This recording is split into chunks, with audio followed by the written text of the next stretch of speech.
కాంగ్రెస్ లో చేరిన పోచారం శ్రీనివాస్ రెడ్డి తెలంగాణలో కాంగ్రెస్ పార్టీ ఆపరేషన్ ఆకర్షి ప్రారంభించింది. మాజీ speaker Banswada BRS MLA Pocharam Srinivas Reddy, ఆయన కుమారుడు భాస్కర్ రెడ్డి సీఎం రేవంత్ రెడ్డి సమక్షంలో కాంగ్రెస్ పార్టీలో చేరారు. పోచారం మెడలో హస్తం కండువా కప్పి సీఎం వారిని కాంగ్రెస్ లోనికి ఆహ్వానించారు. రైతుల కోసం ప్రభుత్వం చేస్తున్న పనులను చూసి ఆకర్షితులై తాను కాంగ్రెస్ లో చేరినట్లు పోచారం తెలిపారు. పోచారంకు మంత్రి పదవి ఆఫర్.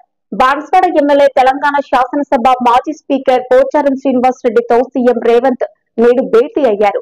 ఆయనకు మంత్రి పదవి ఆఫర్ చేసినట్లు తెలుస్తోంది. హైదరాబాద్ లోని పోచారం ఇంటికి వెళ్లిన సీఎం రేవంత్ మంత్రి పొంగులేటి ఆయనను కాంగ్రెస్ లో చేరాలని ఆహ్వానించడమే కాకుండా మంత్రి పదవి ఇస్తామని హామీ ఇచ్చారని సమాచారం. దీనిపై పోచారం సానుకూలంగా స్పందించారని వార్తలు వస్తున్నాయి.